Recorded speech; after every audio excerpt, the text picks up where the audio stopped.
Neville Goddard, 1964 lectures, The Law of Liberty, March 13th, 1964. Tonight's subject is the law of liberty.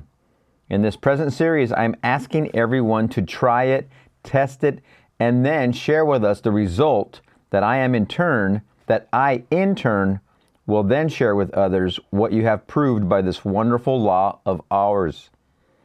Lord Lindsay once said to a group of clergymen, "You ministers are making a mistake.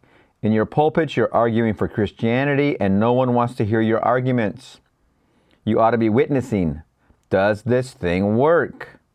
Then share it with the rest of us." And so that's what I'm asking you to do. Share it. I tell you, it works. We have found that which the whole vast world's been seeking, and it works. But you'll not know it by just hearing about it. To be convinced, you must test it and prove it, and you can prove it. Now we turn to the great book, the Bible. You judge to what extent you accept it, the testimony of Jesus. For we repeat here night after night that it's very important that we hear the testimony of Jesus and respond to it. You know, I got to interject this. I just put up a short Blake on death, which we're about to get into, and I haven't read this yet, but I don't know which direction it's going to go. But that short video I just put up just before this, I think I'm going to make it into a regular video as well. It's Blake on death from the previous lecture. Let's see what the name of that lecture is, just so you have a reference. That's the previous one to this. Who are the condemned? Right in the middle of that lecture, at about minute 22, somewhere in there, Blake goes into this little piece, and it is so grand. Where is my spot? So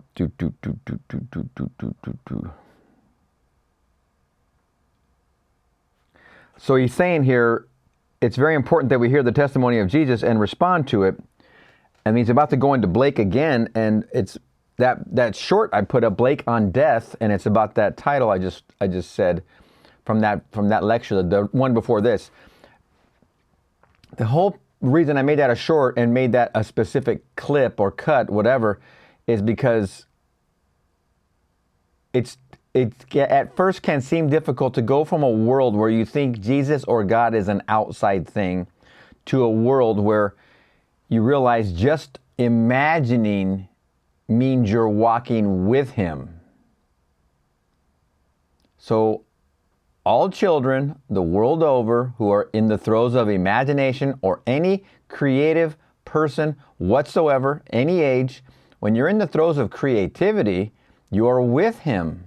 There's no not being with Him. If you study the law videos carefully, you'll see what Neville very much wonderfully described was that you're not really separate from Him ever. I am is Him. I am is the name of God, and that's Him. He's in you, can never be separated from you. I am what? I am bountiful, I am abundant, I am wealthy, I am healthy, I'm happily married, I'm in love, I'm free. Those are the I ams you want to be following up the phrase I am with. Not any of those negatives, and I'm not even going to give them voice, but you know what they are. It could be things like hungry, sad. It could be a whole list of things you don't want to follow that phrase with. Even if you have to fake it, you're still putting in the effort because you're staking a claim in this new direction. The other one will wither and die, and the new one, since you've pruned that vine, once you give the I am to the new, stake the claim, it will happen. It is going to happen. But you're the operant power, so you have to stake the claim in the new direction. So that clip, back to that, is it's until you realize that the word Jesus Christ or Jesus or Christ or God, until you realize it's a reference to an active imagining, you continually, it's easy, not everybody, but it's easy to see the word Jesus Christ or the word God or these phrases, it's easy to see them as an outside thing that you're not part of. But it's in fact always been an inside thing. And all we're doing in this whole body of work with Neville is trying to awaken to the fact that, wait, it's on the inside. That's where its activity is. It's always been there. We're just awakening to it consciously, that when you're in the throes of imagining lovingly, you're with him, literally. So as he said in reference in that clip, even if you're in a bar and you have a drink in front of you and a couple drinks in you, if you can shut out the bar, or when you do shut out the bar and you're imagining lovingly for somebody or anybody, you're with him.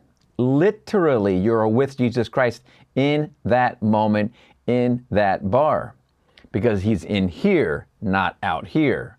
It's a very big leap to take, and I wanted to make an effort to mention that short clip and that last lecture before this, how profound that whole piece is in the middle of that lecture. It's worth going back and review if you haven't seen it yet. Back to this one, the law of liberty. For we repeat here night after night that it's very important that we hear the testimony of Jesus and respond to it. Again, every time we read a Bible quote or scripture or story, it's written as a story, but it's a metaphor, it's an allegory, it's not a literal thing. But churchianity, the blue bloods, would like you to think it's literal. It's not literal, it's symbolical. It's never been literal. It's actually actively happening, and the symbols in the story, it symbolizes something deeper.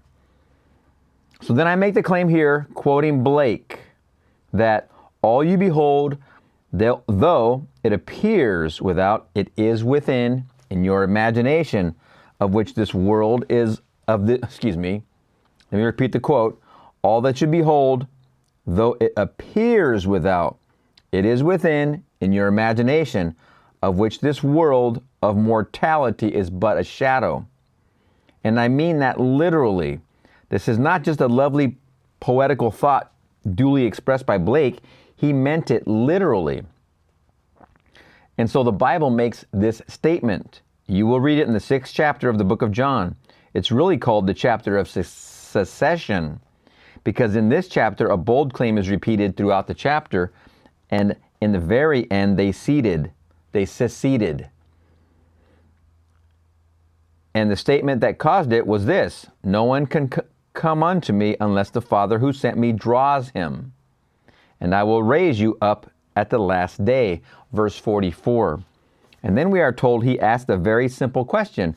And suppose you saw the Son of Man ascending into heaven. Verse 63. There was no response. No one believed him. And then he said, that's why I told you that no one can come to me unless it be granted him by the Father. No one. And then he said of the evangelist writing the story, he is now editorializing, and so he said, and Jesus knew from the first who those were who did not believe and who it was that should betray him. Verse 64. Knew it from the first who did not believe and who should betray. Now we read the story carefully, and he said, he repeats again, no one come unto me unless the Father who sent me draws him. Then we are told that at this point, many of the disciples turned back, never to walk with him again, never to go with him again. Well, who are the disciples who turned back? They couldn't go all the way. They came part of the way, but they couldn't go all the way. Now, no man judges you, for the drama is taking place in us, as I just mentioned. We hear the testimony, we hear it either from a platform or we read it in the book, or maybe we have the experience, but to what extent can we go all the way?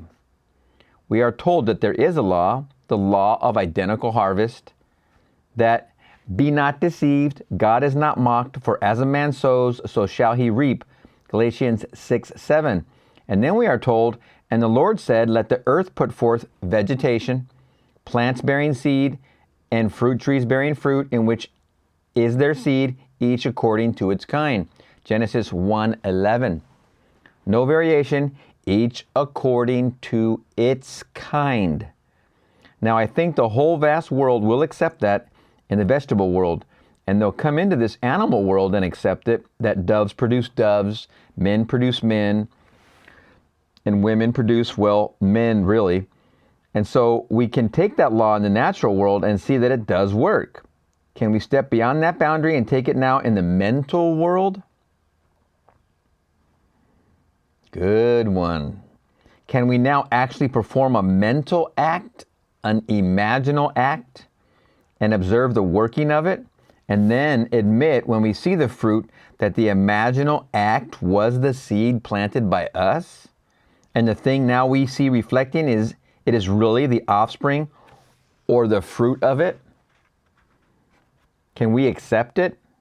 Well, we may. I trust that everyone here will accept that.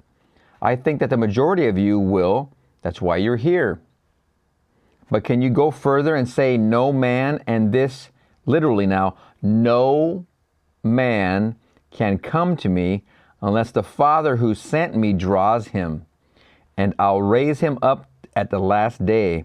Can you go that far? Well, they couldn't go that far. They could go as far as relating an external event to an internal imaginal act, but they could not believe for one moment that encountering a total stranger in the world, and that stranger comes in to play a part in my life, that he cannot come unless my Father draws him, and I and my Father are one. I am the Father, and the Father in me. So that no one comes into my life and plays any part in my life but what I am drawing him, good, bad, or indifferent. He just can't come. Well, man isn't big enough as yet to accept that widening circle. And it's very true, by the way. This whole thing is true. Everything is you pushed out. Can't quite stretch it out that far to encompass the whole vast world. And that everything that is happening in his individual life, he is the cause of it. He can't quite relate these events when they are touched by living beings in the world to anything that he inwardly has ever done. He can't believe one moment. But I say, you be the judge whether you believe it or not. For he said, I know everyone from the very first. Why did he know everyone from the very first? Well, who is he to do all of this? Are we not told what person knows a man's thoughts except the spirit of the man which is in him? 1 Corinthians 2:11. But who's the spirit in you? I tell you, it's Jesus Christ. I've been crucified with Christ. It is not I who live, but Christ who lives in me. Read it in the 2nd chapter, 20th verse of Galatians. I've actually been crucified with him, and it is not I who live, but Christ who lives in me. So the Spirit in me from the beginning, whether I believed it or not. So the Spirit in me knows from the beginning whether I believed it or not. As I sit here this night, I do believe it. Excuse me. My reading's a little jumpity. As I sit here this night, do I believe it? To what extent would I believe this law of liberty? Where not a thing that is happening that I didn't cause, not a thing in my world. Well, who betrayed me now? I knew the one who would betray me, but no one can betray me unless he has my secret. But no one. You can't betray a man unless you know the man's secret. And to know the man's secret, you have to be in the spirit of that man. So who could betray a man but himself? So no man takes away my life, I lay it down myself. The power to lift it up and the power to lay it down again. No man takes away my life. So he knew the one who would betray him and should betray him because he is himself. He is self-betrayed. He knows the secrets to the point where everything is happening in his world because he is the sole cause of all the things that he encounters, that he experiences. There is no other cause. He knows that. And so he's betrayed the creative experience within himself. He knows what is the cause of it. He's found it in himself. His own wonderful human imagining is the Christ Spirit in him that really is the cause of the phenomena of his life. And so now he is self-betrayed. He will share it with the world, but who will accept it? He'll tell it to the world, and so men will themselves judge to what extent they will go with it. But when he comes to the statement that no man can come unto me except the Father who sent me draws him, we draw the line at that. Now let me share with you what's been given to me. The gentleman is here tonight, and this is his story as given me last Tuesday night after the meeting. He said, last week I was having serious difficulty with the story. I was satisfied with the dialogue. The scenes were all right individually, but for some reason or other, I just wasn't satisfied with the story. So Sunday morning, realizing that the story was the problem and not my treatment of the story, I did this. I put myself into the shoes of Robert Louis Stevenson, and then I imagined how he would have felt, how he must have felt after he had written a good story. Then I went back and put on my own shoes and tried to match that feeling, which I had imagined to be Stevenson's feeling, as he felt having produced a good story. That was the technique that he employed. He said, all this happened while I was taking my morning walk. When I came home, I began to list point by point to my wife of what I thought was wrong with the story, and then point by point as though someone standing behind me and prompted me, and suddenly the solution to each point came into my mind, just as though someone was standing behind me and thought of it. Wonderful. And the whole thing came into my mind point by point. Now he said, I should add that while I was gone, my wife had imagined wonderful things are happening, wonderful things are happening, wonderful things are happening. He said, I'm quite sure that your wife would understand that when a man is at home day in and day out, a woman has to use generalizations, sweeping generalizations. So she would understand that because my wife and I spend 24 hours a day, 7 days a week, we're on the same place. And so he, the writer, uses his home as I do with my home. So with that confession off, he said, about an hour later, I was in the shower and I was pleasantly recalling an experience of 6 years ago, recalling this thing that happened 6 years ago, when a story was being, or seeming to be, dictated to me in a like manner, the things that just happened, that someone standing behind me and dictating the story of the past hour. And it seems 6 years ago, And it seemed 6 years ago, as I recalled the story, that this happened in a like manner. Some presence dictated or seemed to dictate the story, and then it hit me like a sledgehammer. For the story of 6 years ago, that same character in the story of 6 years ago was Eddie. Identical down to a T, it was Eddie. And then if you weren't there when we told the story of Eddie, let me now tell you the character that he conceived 6 years ago. He said he was mildly insane. Well, you know, Eddie was committed to an insane asylum for those who were mildly insane. You don't hear that phrase. He said the character was periodically picked up and released by the police. Well, the police picked up Eddie, and when the asylum wouldn't take him back, the police didn't want him, and so the police released him. He said, for plot reasons, I gave the character a limp in the right foot, the right leg, so Eddie had a limp in the right leg. He said the people of the town of the character treated him in the way that the people in my neighborhood treat Eddie. The character lived in a tent outside of town. Eddie lives today in a tent up in the hills of Hollywood. The character wore the kinds of clothes, the same clothing that Eddie wears. The character had a fascination with atomic fallout. In fact, he perpetrated a hoax upon the town and almost scared the daylights out of them when they wanted to lynch him.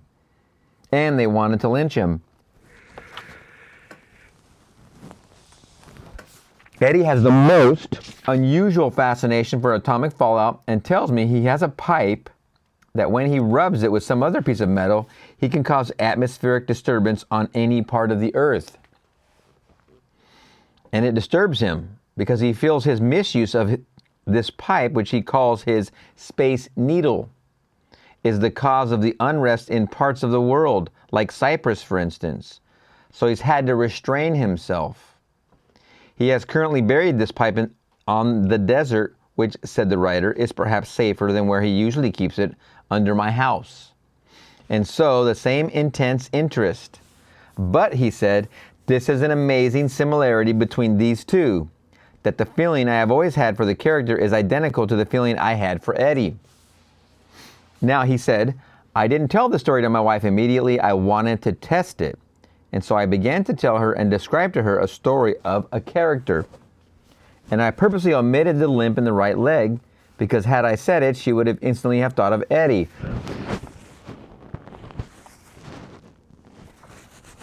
So I didn't mention that characterization. Then I omitted completely from my vocabulary the use of the words unwanted and rejected, which, by the way, in describing this character, he felt himself unwanted and rejected. But in spite of these omissions, she said to me, "You're talking about Eddie." And then said he, I was stunned that my wife, from a description of a character I conceived 6 years ago, could see in that character and not see that character.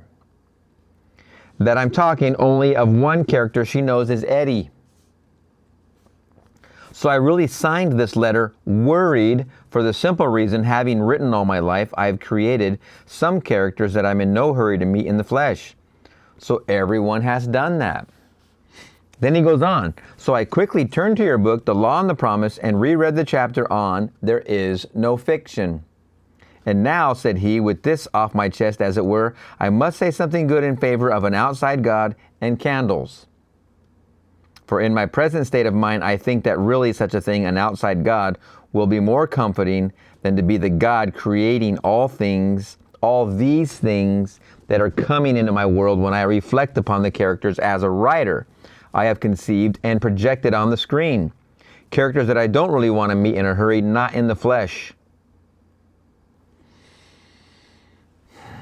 Then he said, I hope you will keep this letter in a safe place, because if I ever want proof for insanity, I would have it.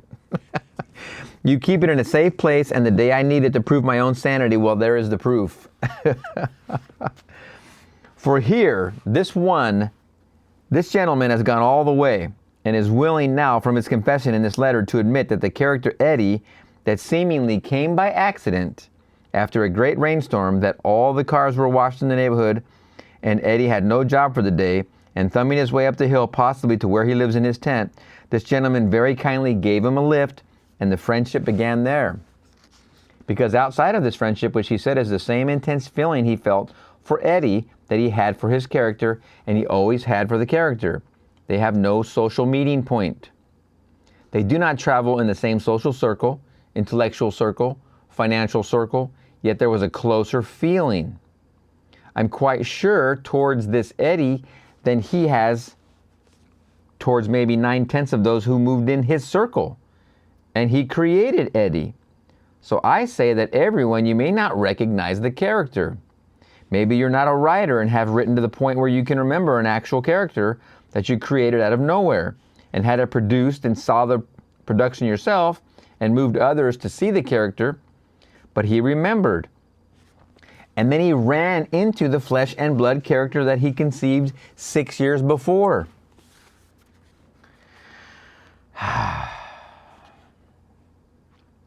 So the 6th chapter of the book of John, no one come unto me unless the Father who has sent me draws him, and the last day I will lift him up.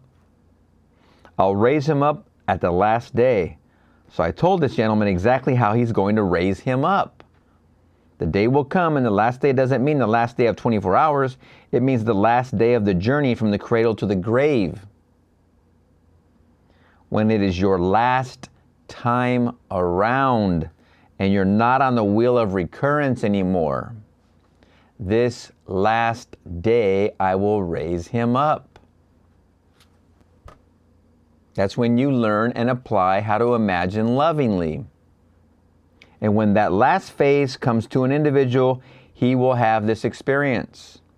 When he least expects it, no one ever told him about it, and maybe when I tell you now, you'll forget it. And Scripture forgets, so when it happens, it will come as a very wonderful, pleasant surprise, because you have no memory that you heard it from my lips.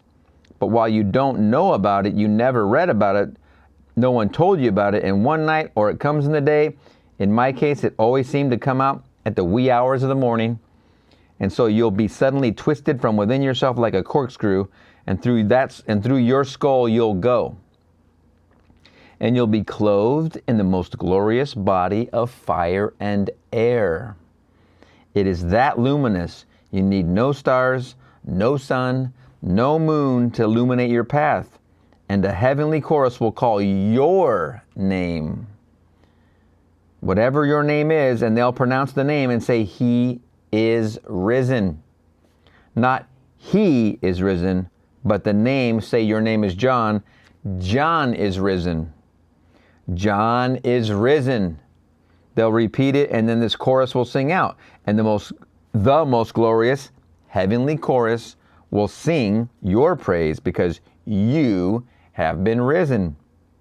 And then you will come upon a sea of infinite perfection, human imperfection. And then you will come upon a sea of infinite imperfection, human imperfection.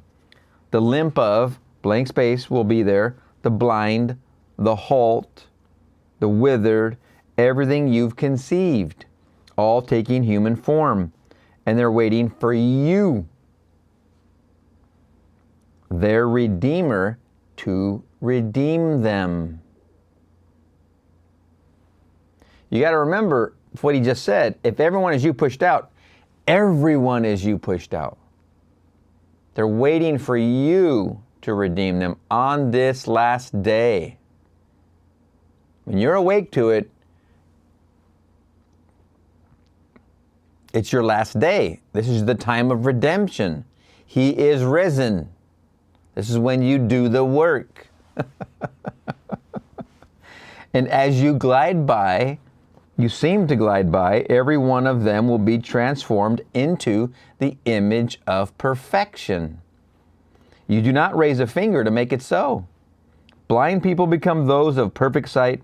The deaf hear, the limp, the halt, the withered, all cease to be what they were as you pass by. And when you come to the very end, and the last one is finished, and all are perfect, then the same heavenly chorus will exult and ring out. It is finished. The last cry on the cross. And then you, for unfinished business, return here to complete it, to tell it, maybe to leave it in a more permanent form, in the form of a picture or a story, like Blake did, paintings, art. The paintings and sketches are his art, and the poetry was his art. What Blake did was exactly that, repeating that last sentence. And then you, for unfinished business, return here to complete it, to tell it, maybe to leave it in a more permanent form, in the form of a picture or story. But you will tell it in a more permanent form than you yourself at that moment experienced. For that's forever, as far as you're concerned. But you will tell it for the benefit of others. And scream it out, as it were. Return here to complete the few remaining years, for your end is at hand. What's there left to do when you are on your last day? There's no other option. You don't have any other option. You might as well get on with the killing. The killing is the business of telling. Sharing, communicating that. You can do it through art. You don't have to use this. You can use this. You can draw. You can write. It can be short stories, long stories. It could be video format. It could be anything, but you're going to tell it. You don't feel like you can avoid telling it, in my opinion. But in Seth material, I'd be known as a speaker in the 9 families of consciousness. I'd be definitely one who's a speaker, because it seems I've come into this life to use this primarily. So that's my vehicle. That's Neville's vehicle. Neville, obviously a speaker. There's no doubt about that. And on his last day, communicate. Abundantly communicate.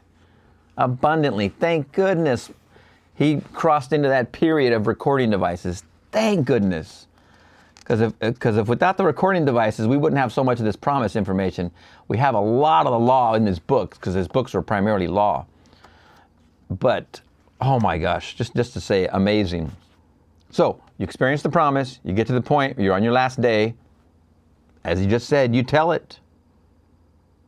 Return here to complete it, to tell it, maybe to leave it in a more permanent form. Next paragraph. Everyone had to be raised that you would create.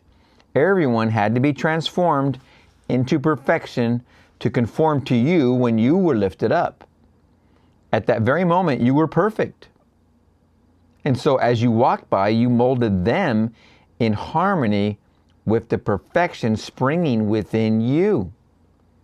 And you do it without effort, without taking thought. You're above the conceptual mind. You're not concerned about these people. You simply walk by, knowing in the depths of your soul it is all perfect. And everyone is reshaped and molded in harmony with that perfection springing within you. So you're told, if I be lifted up from the earth, I will lift all men up. I will shape them and transform them. It's all in that sentence. If I be lifted up from the earth, I will lift all men up. And so no man came save I called him. So if I call Eddie with a limp, and then memory served me well, I am taking a shower and suddenly I'm pleasantly recalling a story of 6 years ago. And while I recall it and dwell upon it, suddenly it dawns upon me. For I've been walking around these past 2 years in the company of one that I myself created. And I didn't recognize him. That's the harvest. Here is a man in my own world for 2 years. He's been in my life and an intimate of my world, but I didn't recognize my own creation.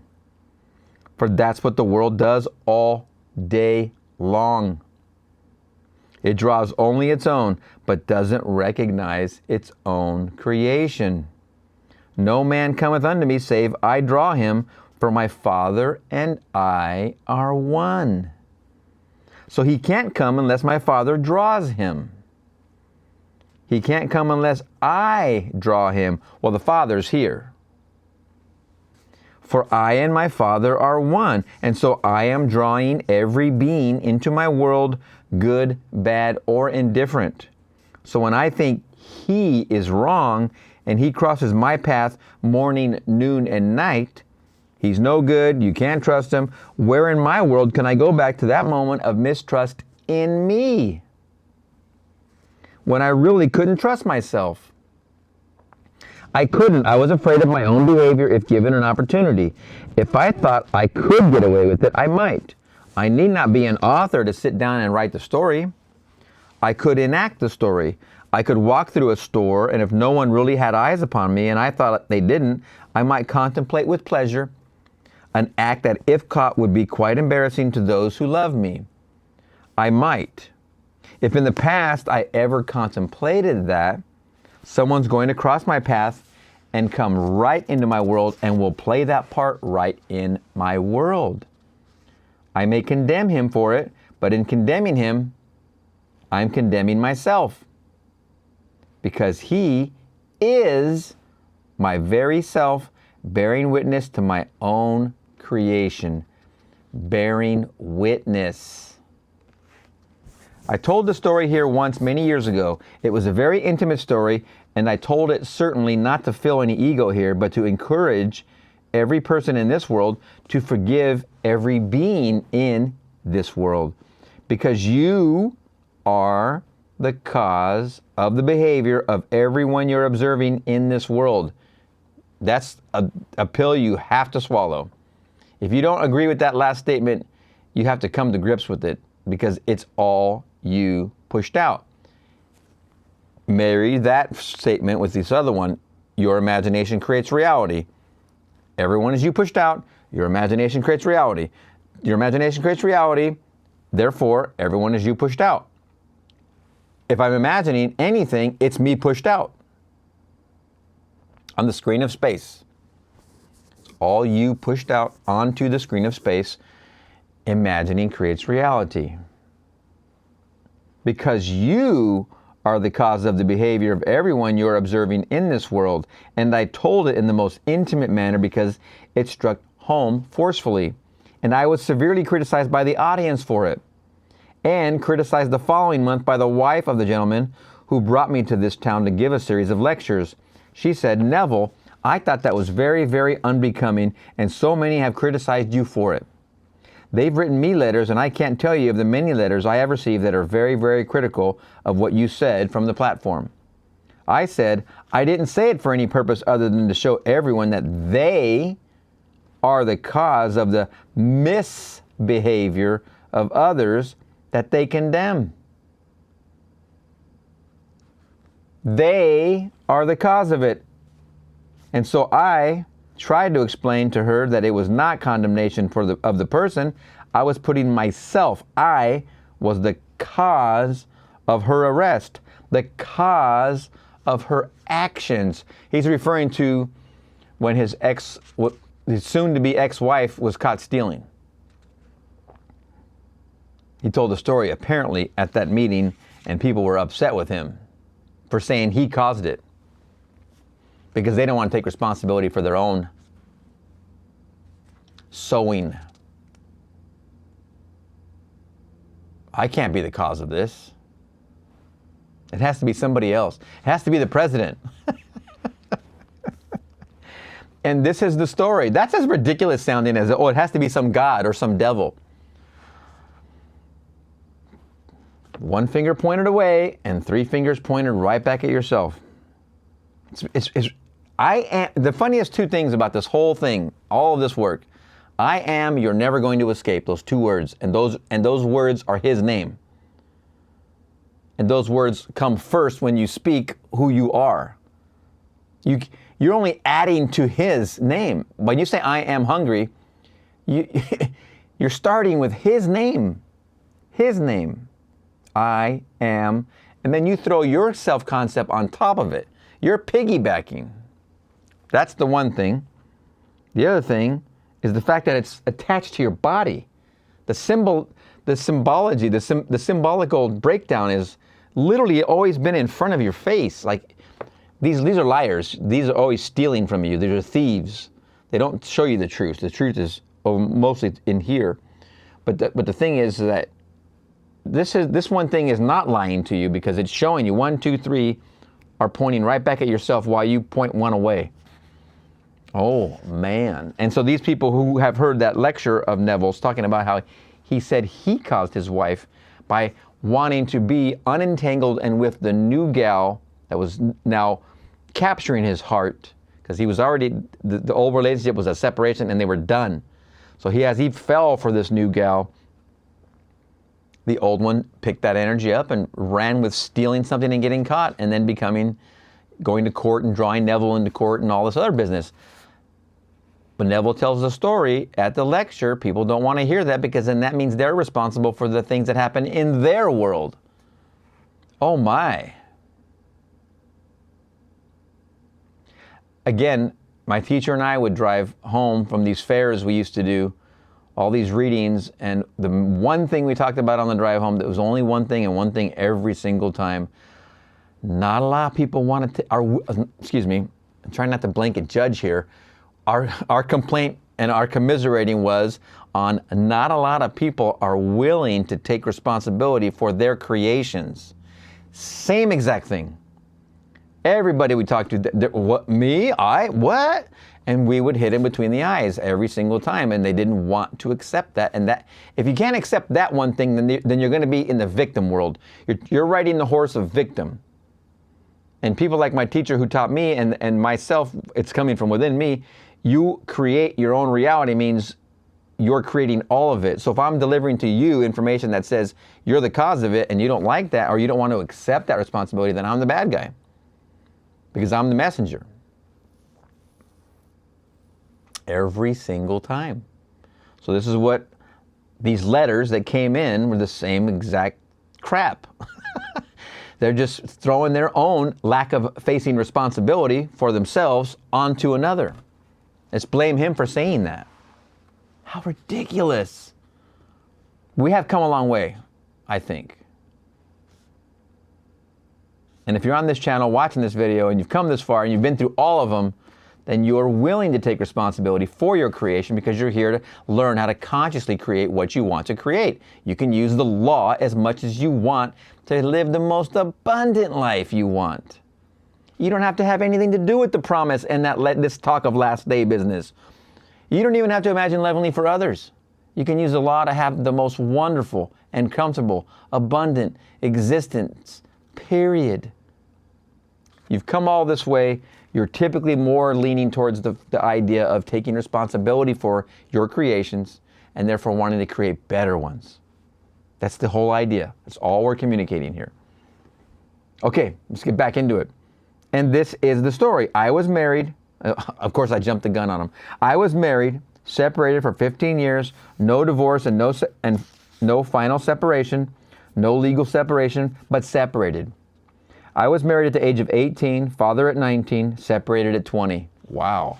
Talk about straight away, just get the experience, Neville. And he had a kid there. And then for the next 15 years, we lived our separate lives and only saw each other when she dragged me into court for non-payment of alimony. Whoa, a deadbeat dad Neville was. Wow. Oh, I don't blame Neville. I mean, we already know the story of trying to get a quarter. I mean, hoping and wishing for a quarter. Goodness, goodness, goodness. That's the only time we ever saw each other. I always came out of the court with a reduction, always one after the other. So 7 times before the judge and 7 times it went down this way. So finally she knew better not take him anymore. There's not a thing else to get. Each time the alimony would be reduced is what he just said. 7 times before the judge and 7 times it went down. I always came out of the court with a reduction, always one after the other. So I better not take him anymore. There's not a thing else to get. Wow. She'll get nothing the next time. Oh my gosh, Neville, man, that is friggin' funny, man, and wonderful at the same time. Wow. He's a human. And so that was the picture. So I told that story, and all these things are happening. Talking about a story of his life at the lecture. I think it's wonderful. And one day I knew I wanted to get married to a certain party, who's now the mother of my daughter. But I had all this entangled personal life not separated legally. You can't get a divorce in New York City save but on one ground, the most archaic law in the world. Therefore, nothing but collusion goes on in the divorce courts in New York City. For the whole thing is forced upon man because of this archaic law. However, I wanted my divorce. And then she was told by a very close, intimate friend of mine that I wanted that divorce and to really leave town, get out of town. That was his dance partner. I know that from other lectures. His dance partner, literally. Amerique. But my friend didn't want me to get a divorce and marry the girl that I eventually married. I think that's also his dance partner. So I thought, all right, I will now apply this law, and I slept as though I were happily married to the girl who now bears my name. And again, for those, take this as a wonderful lesson. This is Neville. He's entangled, means he's still married, but they're separated.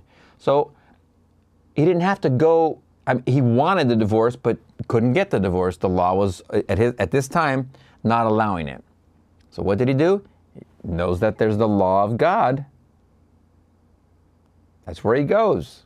That's the only law.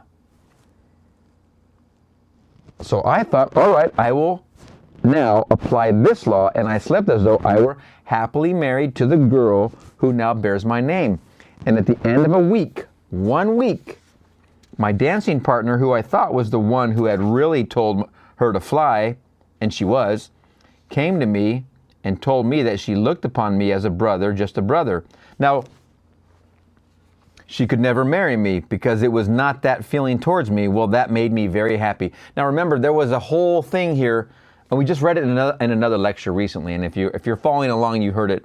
But there was a situation there where he thought a lot of people expected him and his dancing partner to get married if he could have been divorced from the previous gal, his first wife. And he thought that was a high expectation from others and a high expectation from her, and he didn't want to hurt her feelings. He didn't have those feelings to her.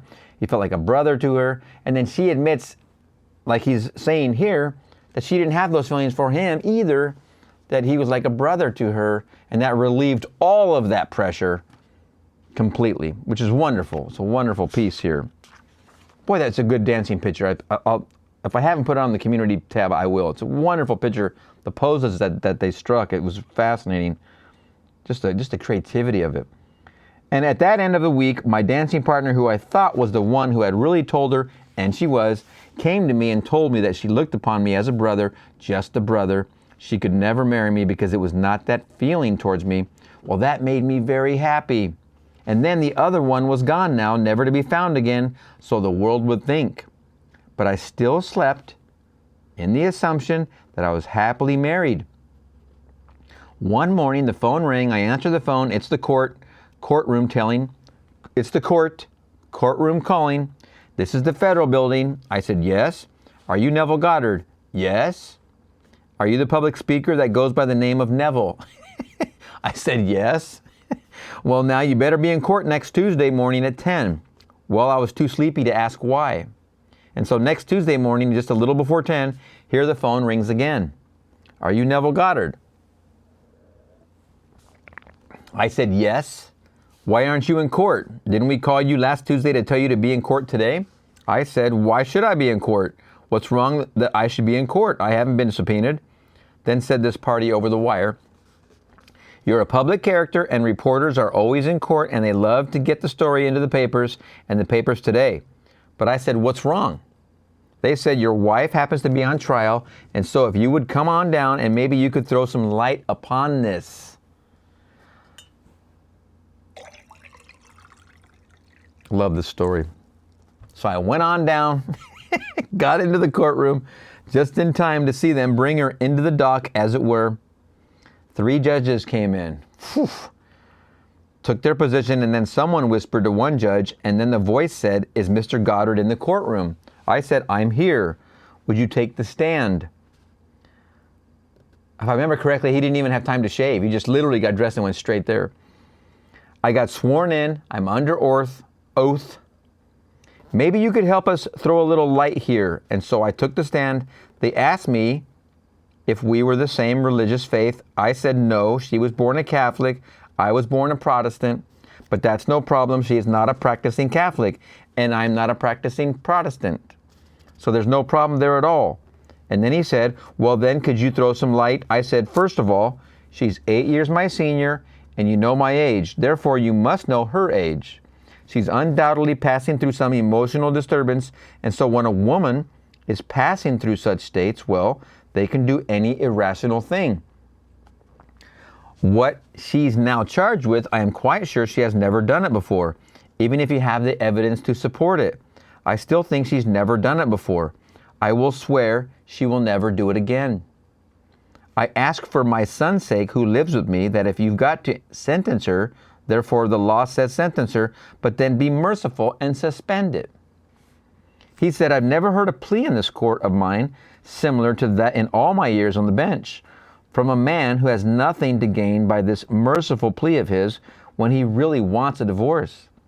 Because we have all that evidence before us taken from your wife when she was in jail this past week, waiting for this day of trial. He said, I'll act upon your recommendation, Mr. Goddard. I now sentence you to 6 months and suspend it. Don't you ever come before me again. Mary met me in the lobby. She said, that was a very decent thing for you to do, marry his ex-wife. Currently his wife, about to be his ex-wife. That was a very decent thing for you to do, Neville. Give me the papers. I said, I don't have any papers with me. Come home and I'll give them to you, the divorce papers. We rode up together. The first time in these many, many years we were closer than seeing the judge and the bench. We rode together to my hotel and I gave her the papers I had not been able to serve for unnumbered months. Gave her the papers and got my divorce uncontested. So I told that story to say that I caused her to do what she did. Had I not assumed that I was free to marry the girl that now bears my name, she would never have done these at all. Mary, his ex, would have never done these things had he not taken the assumption And so she goes into a store, and for the first time in her life, she picks up something that she hadn't paid for, and someone saw it. And so it was a silly thing, but nevertheless, she did it. And that's what brought her into the city so I could find her. And she was moved to ask me to give her the papers because I pleaded for her. And so having done all this, who actually was the culprit? Who actually was the culprit?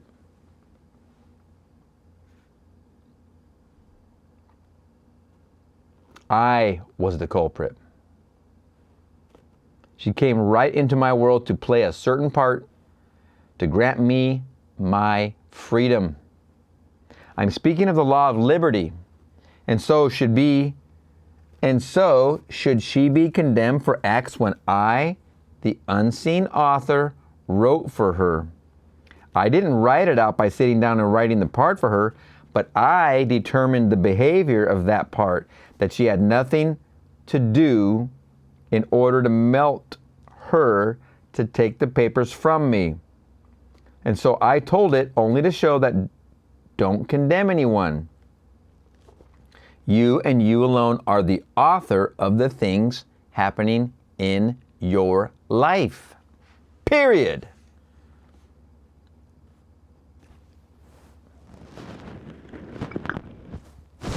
And therefore, would you condemn a man? This gentleman writes into his script a limp in the right leg. Here comes a man with a limp in the right leg. He writes everything into an imaginary character, and he isn't imaginary at all. You can't distinguish between what the world calls imaginary and reality. You can't. This is all one. And so, people could not go beyond a certain limit. And so you could say, well, I will assume that I am what I want to be, and things happen in my world like this. But don't tell me now that I actually created her in that part. I did. And so many departed, never to walk with him again, never. And so he turns now to the 12 remaining. He said, would you go also? Peter answered, to whom would we go? You have the words of eternal life, and we believe and have come to know that you are the Holy One of God. John 6:68. Well, to whom is Peter speaking? He isn't speaking to another. Whoever is the character written in this drama as Peter came to that position within himself. It's the most difficult thing in the world to accept. For this is the cause of secession. They seceded at that moment because they will not accept the fact that they are actually the cause of these things that are living and moving in their world. Some crippled, some limited, some maimed, and they're the cause of it. They will not accept it. You've heard me how many times say that I've imagined lovingly for those I see holding a sign that says something similar to anything, any kind of help. Anything will help is the last one I saw. Anything will help. Who created that person? If you don't answer, I did. And if you don't answer, you did just by hearing it, then you're missing the mark. It's definitely my creation. It's my world. Everything is me pushed out.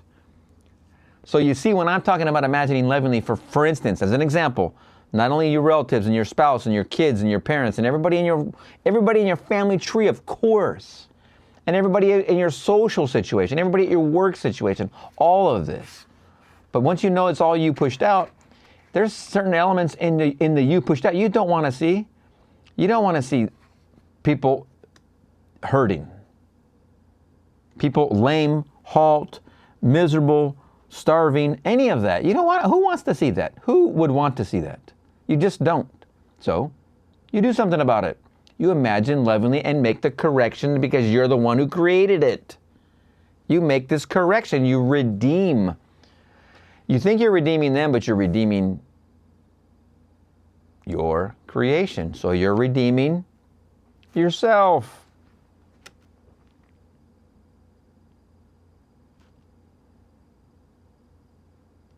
I believe I am right here, but if we get repetitive, no worries.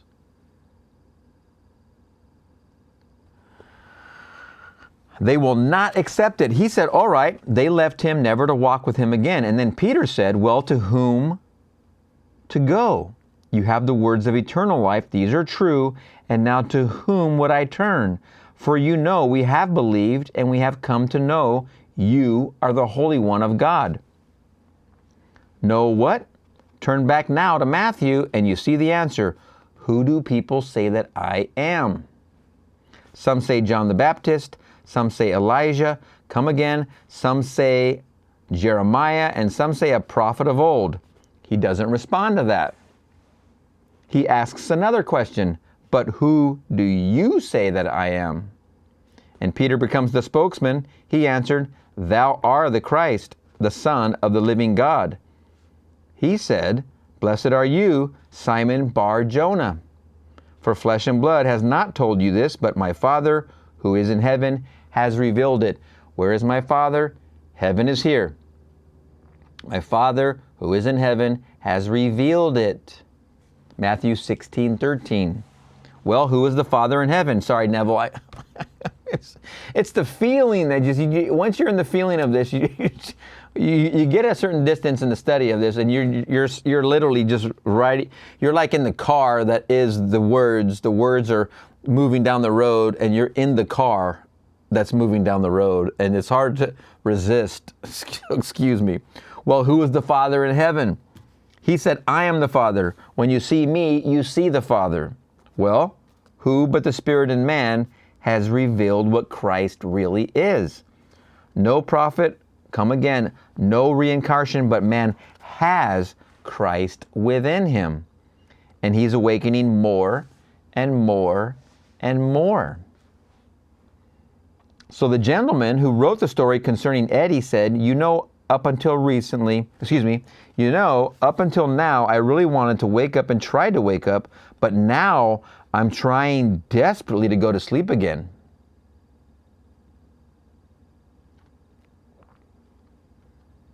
In other words, he doesn't want, but he really doesn't mean it. He doesn't want what he just discovered, this enormous responsibility to be responsible for the characters that he created. And they're all walking the earth, and one after the other will enter his circle and become an intimate. That's a phrase meaning a close person, close to you.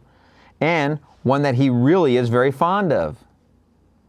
One that he created and endowed him with all these strange things, a peculiar mental unbalance, and a limp in his right leg, and unwanted by society, and looked down on by the neighborhood, put him in a tent and ostracized him from society, and made him unwanted and unwashed and, repellent in many ways. This sounds like Charles Bukowski's character, Henry Chinaski. And if you've read The Buke, boy, what a wonderful writer. What a wonderful entire series of books. I have laughed so many times reading his books. Some of my favorites, Hollywood. I had him sign that. It's a long story. I have an autographed copy of Hollywood. That's the movie. That's basically the book about the movie Barfly, which is Charles Bukowski's novel made into a movie by Barbet Schroeder. And then you have, I had a copy signed, which was Women. He signed these two for me. I might as well tell a story. A friend had a mom that had a boyfriend. He delivered mail to Charles Bukowski's house in San Pedro, where his wife still lives today. Charles passed in 94, I believe. Charles Bukowski was a postman. If you read Post Office, you will laugh. I mean, you will laugh. If you read the book Post Office. But, oh my gosh, what was his name? I think it started with a D. My friend, Chris's mom, the boyfriend, what was his name? He would deliver mail to Charles, and Charles Bukowski used to be used to walk and deliver mail too. And the book Post Office, that whole story is hilarious. So he delivers mail and he gets to know him. And then we asked as a favor, because we were close with Chris, his mom, and we were close. We used to talk to her and talk to him. And for me, I was in the Navy at the time, and he wrote in my book, he drew a picture of a dog flying past the sun, and it says, Hollywood's not as bad as the Navy. No, Hollywood's worse than excuse me. Hollywood's as bad as the Navy, I think it says. I'll have to show it to you. I'll put a picture up. But very, very funny stories. But he created a character that in his books is called Henry Chinaski. And in those books, Henry Chinaski has all these adventures. Well, this is the same exact point. It's all you pushed out. All these things he does for character and then falls in love with the character. So you can see the words, Father, forgive them, they know not what they do. You give birth to them. Everything's you pushed out. You open your eyes, you create the entire world. It's all you pushed out. And when there's all this melee happening, Father, forgive them, they know not what they do. Luke 23:34. They're playing all these parts because imaginative men and women are writing dramas. And the world is forever falling under the spell of imaginative men and women. No matter what the world will tell you, they're always falling under the spell of those who are writing intensely with emotions. Emotions. Listen to the sentence. No matter what the world will tell you, they're always falling under the spell of those who are writing intensely with emotion. Previous sentence, and the world is forever falling under the spell of imaginative men and women. Back to the original idea from Neville. If you're not using your imagination, someone else is. And if someone else is using their imagination with emotion, with feeling, and you're not using yours at all, you become the automaton for them. You live out their authorship. What they write, what they just imagine. They don't even have to write it, but they are the author of that imagining. You become the automaton for them because you're not using your imagination. So today, you try it. I hope, but the judgment is yours. Don't tell me, but I hope you can go all the way. And don't tell anyone if you go all the way, because the Spirit in you, He knows whether you can really go all the way or you'll turn back tonight and take only a portion of it. But even a little portion of it, take it. So there's a law, the law of identical harvest. As a man sows, so shall he reap. Regardless of what it appears to be, really, you'll reap it. If you wanted to sum up all of Neville's work, all of Seth's work, all of the entire Bible, all of this whole hatching out, the whole purpose for being, it's all wrapped in that one tiny sentence. As a man sows, so shall he reap. You create your own reality. Seth is the author of that phrase, 5 words, YCYOR. As a man sows, so shall he reap. It's the same thing. Your imagination creates reality by Neville. He says that statement. It's the same thing. As a man sows, so shall he reap. This is the summary, the complete and total summary in the smallest sentence possible. How many words are we talking about? 3, 4, 5, 6, 7, 8 words. All right there. And remember the purpose, he said, why we're here? Hatching out. We are here to watch what we sow become what we reap. And if we are in denial of reaping what we sow, let's repeat, rinse, because it's going to happen over and over and over until you realize it's your harvest, not another's. You're not a victim here. And you'll find in the end, everything is simply bearing witness to man of what man is doing. As Blake said, I went to heath and the wild, to the thorns and thistles of the waste, and they told me how they were beguiled and driven out and compelled to be chased. And you would not believe for one moment that Blake is telling us that the unwholesome suppressions of the normal natural urges of the animal body that we wear are the cause and of the thorns and the thistles of the waste.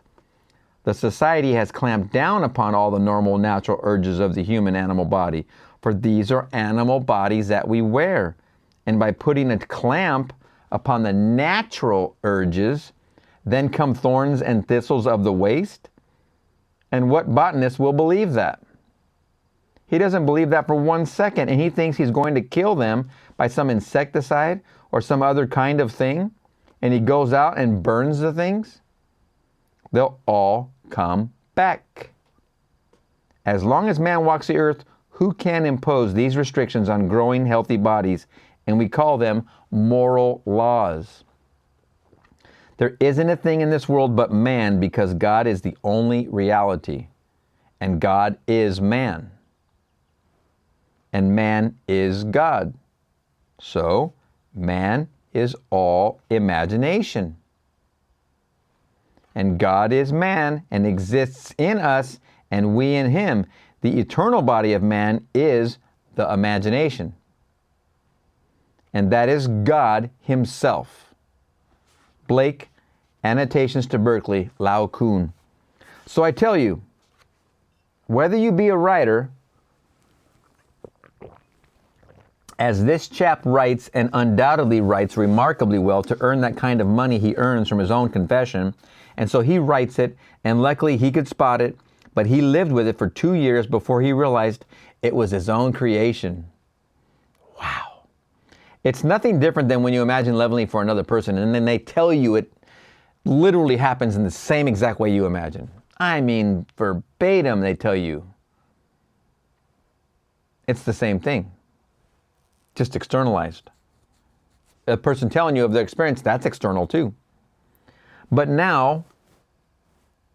he lived with it for 2 years before he realized it was his own creation. But now what he did to rectify this problem of the story, blank space, being a writer, he took a great imaginative writer, anyone who could write, Dr. Jekyll and Mr. Hyde, all right? You certainly have an ideal in that when you take Robert Louis Stevenson, and you could put it into the shoes of this imaginative writer, and then right behind him, someone who is Stevenson. He caught it by a mood. You can tell by the mood that you wear who you're going to meet in this world. You wear moods, and they come. And he caught the mood. He wondered, what would the mood be like? What would it be like? Asking who?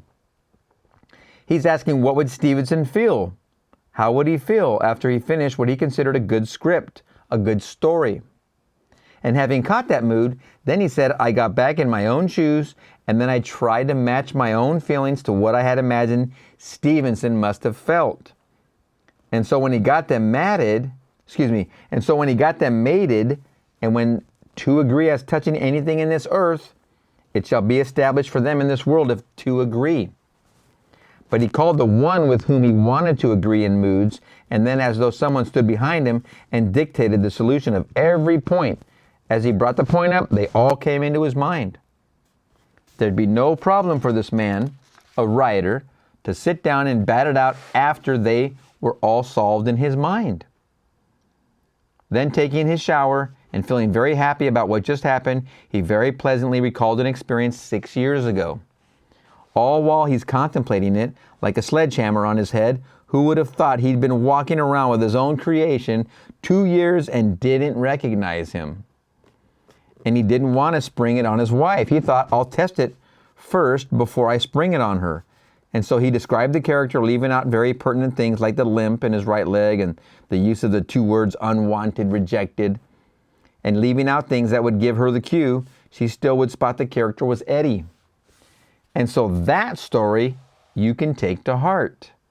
Tonight, what would it feel like? If you want money, well, make yourself one who has oodles of it.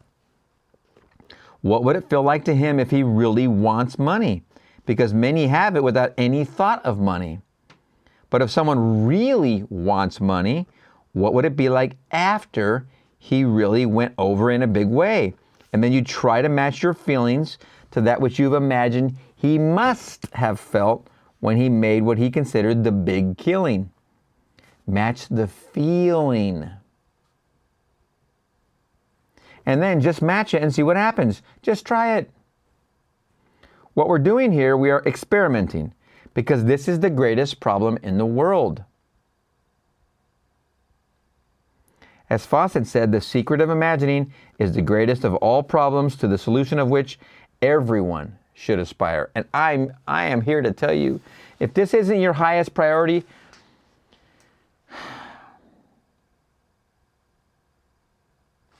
watch The Count of Monte Cristo. It's on YouTube. I've linked it in previous videos. I'll throw a link in this one, and understand the character, what's happening when he's in prison. He meets the Abbey, and the Abbey reminds him of his truth. He teaches him, the main character, how to see God, how to find God, how to use God. So, what does the character do? He goes out and he uses God, and then he has access to the most amazing, inexhaustible storehouse of treasure, money, gold. Huge. You can't spend it. I don't even know if the guy could give it all away. That's this treasure, what we're talking about right here. That's how valuable this treasure is. It should be your highest priority to solve this mystery. If anything, it's just to use the law. It is the ultimate tool. The ultimate tool. Do you want wealth? Who doesn't? You want health? Who doesn't? Why would you want wealth and not be healthy to actually spend it, right? And who are you going to spend that with? You want love? Who doesn't? What does all that equal? That sounds like you have a lot of freedom to me. What else is left?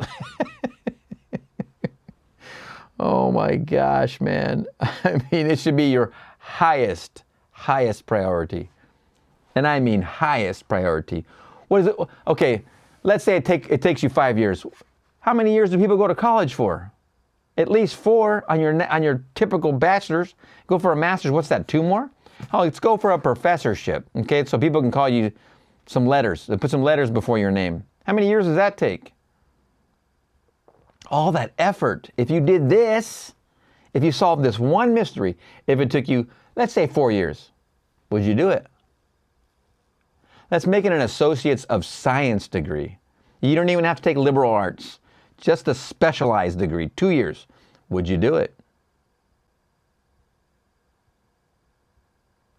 At the end of that 2 years, let's say, or 4 years, let's say, just for fun, college degree, what we're talking about right here. Let's say it's a college degree. Would you invest in it if at the end you could create any experience? You could drive any car. You could have any mate, wife, or husband. Any bank account. You could have the ultimate wealth. You want a six-pack? You can have it. You want muscles? You can have them. Anything. We're talking about anything. Would you invest the effort? That's the question, and the question is one of responsibility. I'm posing it to you. Would you do it? Would you invest your time, effort, and energy if you knew an inexhaustible treasury is waiting for you? Inexhaustible. Call me crazy. Okay, let's get back into the lecture. Let's go back into our abundance. Match the feeling, and then just match it and see what happens. Just try it. All right. I have a buddy who knows of this, and he practices Ho'oponopono, but he's dabbling with the law. He might even watch the lecture. I don't know that he watches a whole lot of them. He's busy working all the time, and these are these take some time. He can't put on the headphones while he works. But anyway, he has used the law, and he's gone to there's a casino close by between us where we live, and he uses the law, and I says he went and he won 5 games in a row. I don't know what the game is. It's a card game, poker or whatever it is. I don't know the names of these games, but he won 5 in a row.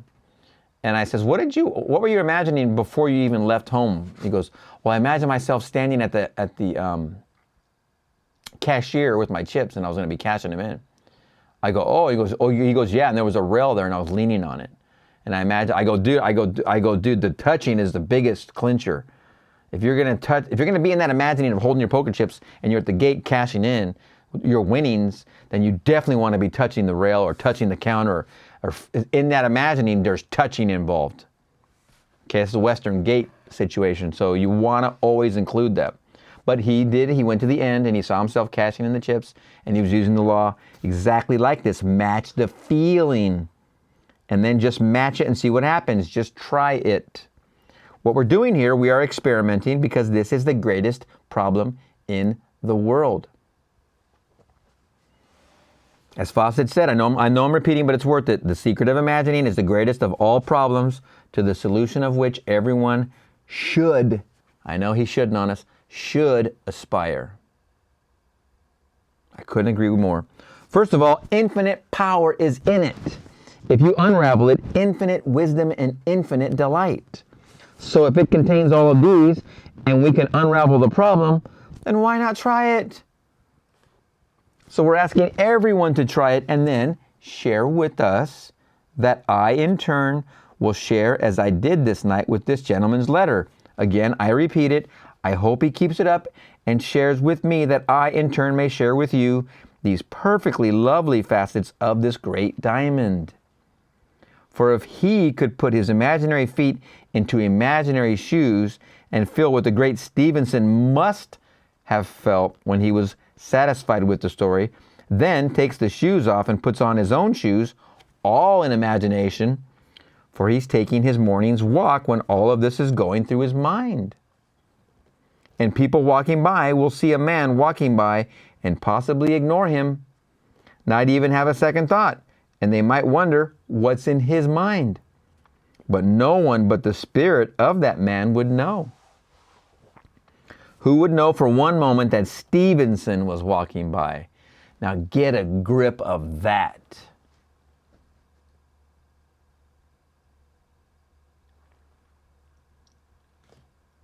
But while he was wearing the shoes of Stevenson, Stevenson was there, to the point that were you sensitive, you would not see the man that was there that his wife would see. You would see Stevenson. You really would, because all things by a law divine in one another's being mingle. And so they aren't outside in space or outside in time. They're only as far away as you allow them to be. And your moods can call them any being in this world. You can call anyone who has been gone for unnumbered centuries, call him by feeling that you are he. Again, I know I mentioned before, but Jane Roberts wrote the books. First was the worldview of Paul Cézanne, the painter. And I read that book, and it's a masterpiece. It is a masterpiece written by Paul Cézanne from wherever the heck he is. He wasn't here anymore. And Jane Roberts did the same thing right here and got in contact with Paul Cézanne. That was not a Seth-induced book. It was Paul Cézanne writing through Jane Roberts. She did the same thing for William James, the philosopher and scientist, apparently, according to Neville. She did the same thing for him. Another great book. She's also done it for Rembrandt, because her husband she asked her husband one time, what do you want as a gift? I think it was either for Christmas or his birthday. And her husband, Jane Roberts, asked this of Robert Butts. He said something on Cézanne. It was such a quip and a matter of fact, or something on art or something on Cézanne, like a book, maybe a coffee table book or something. Well, she went and channeled Cézanne. He wrote the book, and being a painter, both of them were painters, by the way, Jane less so than Rob. But being a painter, she channels Cézanne, he writes the book, and then Rob gets this wonderful gift, which is written by a master. And then you can tell when you read that book, just the whole thing about the brushstrokes and how the fruit's on the bowl, and it looks like it's about to fall, and so many descriptions, and there's so much action in his paintings that he describes in that book. And it's a very difficult book to find. The originals, they weren't easy to find. It took me forever to find the hardback. I had the softcover forever, but the hardback was and I walk into Bodhi Tree in Los Angeles, in Hollywood. Where's Bodhi Tree? On Melrose. I walk in there one day, just out of the blue. I drove from Long Beach to Bodhi Tree, and there it was, right there. Worldview, Paul Cézanne, bam! That was like 1994-ish or something. Anyway, how we can put ourselves in the mood of people that are gone. Put yourself into his shoes and call him. Then, if you have a problem, share the problem. You'll have the same sensation someone is standing behind you and prompting you so that point by point the solution is given to you. It crowds right into your head. If you believe that Blake, who died in 1827, could really solve a certain problem for you, feel the presence of Blake. Because you're not pushed out, because they're not pushed out, as the world would think, say in time, back to 1827. He certainly is not in any little grave in England. No one is there. So they are only as far as you would let them be. So he went back and read the chapter on There Is No Fiction. Oh boy, this has been a tangent, hasn't it? It was a minute ago when he said this. And discovered he, the writer, and very humorously when said in his letter, having written all my life, I have created such characters, I assure you that I am in no hurry to meet them in the flesh. But it doesn't matter, the day will come, you will move out by a spiral motion when you least expect it, and without effort, walk by and redeem every one of them. Every one we were given for the blank space play here, because they are created either wittingly or unwittingly. And so I ask you to join with me, put it to the test, and don't delay with your letters. Bring them to me, just as many as you possibly can, that I may encourage others to try it too. When you go home, read this chapter, the 6th chapter of the book of John. It really is the secession chapter. They all departed, never to walk with him again, and only the few remained. And he turned, and they said, where would we go? You have the words of eternal life. We have believed you, and we have come to know. And didn't come overnight. We have come to know you are the Holy One of God. But the Holy One of God is God himself. You come to know it. But you're not talking to a man. You found a creative presence within yourself. And although the world will try to make you feel that the creative presence is a power, speak of it as it. Don't personalize it. Oh, yes, you do. It's yourself you found. Aren't you a person? So if Christ is in you as the creative power in you, you are doing it and you're a person. Therefore, Christ is a person. So he said, is your Christ a person? He always talks about Christ as a creative power. He's not only a person, he's the only person. He is the heavenly man. You are finding in yourself that heavenly man, the man that cannot die, the immortal you. Now, when you find him, don't let him go. Let everything else go, but don't let him go. So when Paul writes to Timothy, he said, I know whom I have believed. Not what, whom. And he's speaking now of Christ, and yet he defines Christ as the power and the wisdom of God. Having defined it as power and wisdom, he personifies it, personalizes it, because it's himself. That's what he found. He found it in himself. You'll never find him on the outside. This is the part that's has to be dealt with by your beliefs. It has to be dealt with because he's not on the outside. You want to ignite that power and have anything you want in your life? You have to realize that when you imagine, you're with him. Since you're with him and you can have anything you imagine, there he is, infusing that imagining with power. And it manifests. Simple. And so, to what extent this night You can go with the testimony of Christ Jesus. Can you go all out and say that no man, no woman, male or female, can come unto me unless my Father who sent me draws him? Can you say that? When you understand this, you can say it. And I will raise up at the last day. Leave that section alone. That's going to happen anyway.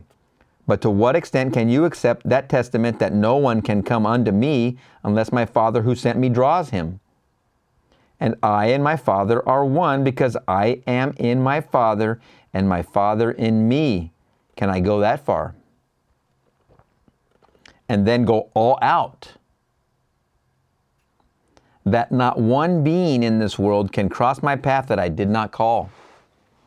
Now that's taking full responsibility. That's when you appreciate every person, because you know how perfect it is. Those who come more intimately into my circle, they're really things I have been dwelling upon. You start dwelling upon the so-called tyrants of the world and forming in your mind's eye, you'll find he doesn't really live in Russia. He lives right next door. Comes right in. Oh my gosh, you must be careful, man. Wow. And then you wonder how to get rid of him. You've been creating in your mind's eye a certain something, and it comes right into your world. You draw them as you draw them out of a panel. Now let us go into the silence.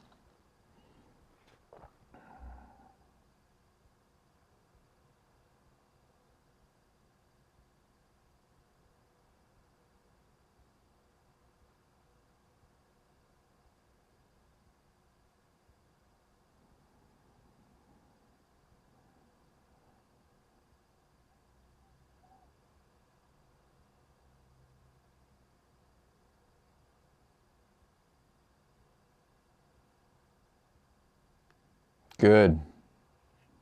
Man, oh man, this is a great lecture. There's so many pieces in this one lecture. Question. Who is the woman in Revelation who was the moon under her feet? Answer, Neville. Everything in Scripture from beginning to end is all about you. Not the garment that you're wearing, but you, the wearer of that garment.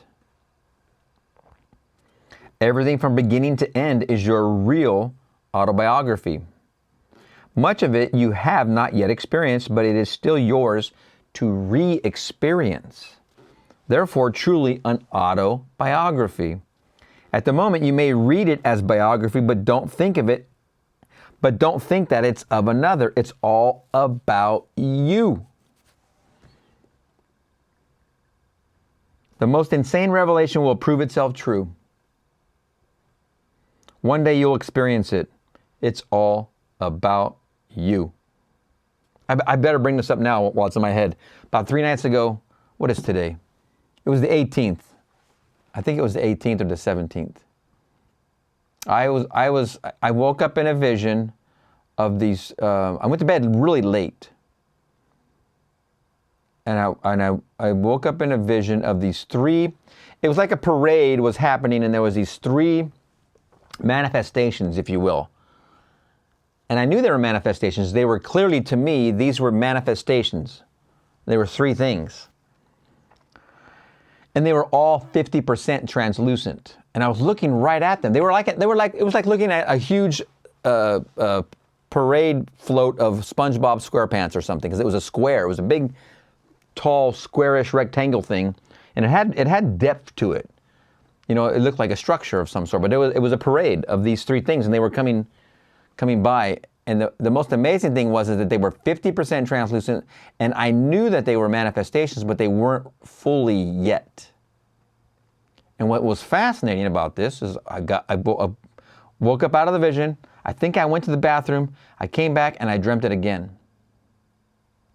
Then,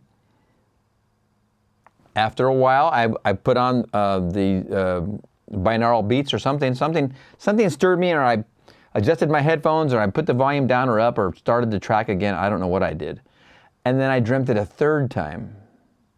And we already talked about, Neville has about double dreams. And I think he also mentioned a third time, maybe. I'm digging deep right here. I don't know if he mentioned a triple dream, but I dreamt it a third time. The exact same scene, literally. And I'm looking at these three manifestations, and they're 50%. They're 50% translucent, and I'm looking at these things, and they're big, big parade float size. And I'm just standing like on the street, like looking at these things, coming marching by. Fascinating. Triple. Let's call it treble. It was a treble dream. Back to the answer. It's all about you. When the child was brought forth and it was quickly caught up into heaven, you'll have that experience. The child will vanish from those who will try to destroy him. And all the destructive powers of the world are still begotten by you, all in the state of dream, when man was sound asleep. So you are that being. I hope tonight you saw who Judas was. Not some being who betrayed what the whole vast Christian world believes to be their Lord. No one could have betrayed a man unless he knew that man's secret. And no person knows a man's secret but the spirit of that man which is in him. So who is Judas? The word Judas means the praise of Jehovah. Judas is praise. But man thinks the drama took place 2,000 years ago. It's taking place. All here. He said, no man takes my life, I lay it down myself. If no man takes my life, then what are you blaming him for? I laid it down in every garment that moves upon the face of the earth. Unless I die, thou canst not live. But if I die, I shall rise again, and thou with me. Blake, Jerusalem, plate 96. And so he became man, that man may become God. And he did it voluntarily. You can imagine, well, that's Christ. That's the power of God. And it is personified, though a power, because you're a person, therefore it is a person. Every evil act in the world needs a man as an agent. Therefore, it is man. Remember, if you're not using your imagination, someone else is. And if you're given to that type of behavior, there you go. You're right down the slide. Every noble act needs a man as an agent. Therefore, it is man. So, it's all personified. So, Scripture personifies the powers. Yet, that's right, they are powers, they are personified. The whole story, the book, is personified through us. That's why I've said many times, you can burn those books, it doesn't matter. They are coming from within. They do not exist outside of us. Fascinating. What is the symbolism? Next question. What is the symbolism of the two thieves on the crosses at the crucifixion, one on the left and one on the right? Oh, I love this. I love this subject. Answer, Neville. We're coming to that in the not distant future right from this platform. But we answer some claim that man is constantly robbed by looking back or looking forward. Remember what I said about past, present, and future. He's so concerned about what he did and what he's going to do, what he formerly encountered and what he hopes to encounter, that he omits the everlasting present, which is, I am. So Christ defines himself as, I am the way, I am the truth, I am the life, I am the bread of heaven, I am the true vine, I am the resurrection. All present. None of those say I was or will be. None of them. Always present tense. The whole body of the Seth material, Seth always says, it's all now. But man goes back and thinks of him as something past and hopes to meet him sometime in the future. and it's ever present. He's only in the present, so man is robbed by two thieves that he walks with all day long because Christ is crucified here in the present. I have been crucified. I am crucified with Christ, and it is not I who live, but Christ who lives in me. He's present, and his name is Jesus, and it's I am. The word Jesus is Jehovah, and Jehovah is Yod, He, Vav, He, and it's defined as I am. So my thief to my left, my thief to my right, I'm always looking to the past or future and omitting the only reality which resurrects, which is the present. And only what I am ever reaches heaven. Only what I am I putting out. So don't wait to assume that I am what I would be because reason denies. Ignore reason, ignore the facts of life, and dare to assume it. Because all things are possible to I am. So the two things are with us morning, noon, and night. I wonder if I did the right thing at that cocktail party last night. Did I say the right thing? Did I make the right impression? And we worry all through the night. Did we really do it? That's a thief. And now I'm invited to one tomorrow. I wonder if my tongue will be tied, or do I have a nice dress? Will I have time to go to the hairdresser? And all these things and concern about tomorrow when it's only today. It's now. This is I am. Well, I see my time is up.